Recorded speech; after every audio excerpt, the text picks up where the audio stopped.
Hello student, let's see the question.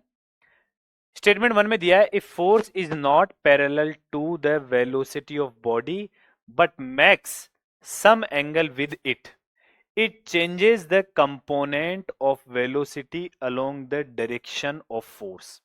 Statement two दिया है the component of velocity parallel to the force remain unchange. देखिए, पहले statement one को solve करते हैं।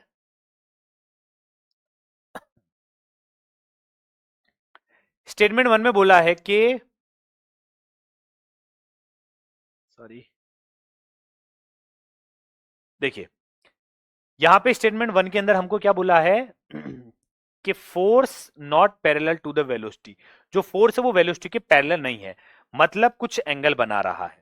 कुछ एंगल बना रहा है तो मैंने ले लिया ये हमारा फोर्स है और ये वेलोसिटी है, इनके बीच में कुछ थीटा एंगल है। क्वेश्चन को फिर से पढ़ते, फिर क्या बोला है, it changes the component of velocity along the direction of force.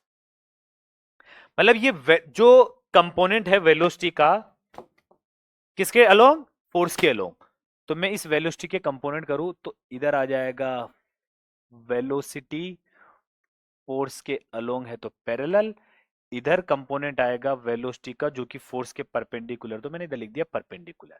तो हमसे बोला गया है कि ये जो फोर्स है ये इस कंपोनेंट को चेंज करेगा क्या।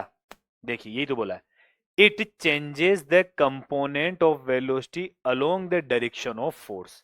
फोर्स के डायरेक्शन के अलोंग जो वेलोसिटी है उसे ये फोर्स चेंज करेगा क्या। यस, चेंज करेगा। इसका एक एग्जांपल आप ऐसे भी समझ सकते हैं, जैसे ये ब्लॉक है, इसे अगर मैं u स्पीड से फेंकता हूं तो इधर की तरफ mg लग रहा है, ठीक है। इसका कंपोनेंट है ये इधर u cos थीटा, अगर ये थीटा पे फेंका है तो इधर आ जाएगा u sin थीटा। तो अब देखिए ये जो वेलोसिटी है ये फोर्स के अलोंग है, तो ये इसे क्या कर रहा है, चेंज कर रहा है। चेंज कर रहा है मतलब स्टेटमेंट वन हमारा क्या हो जाएगा, सही।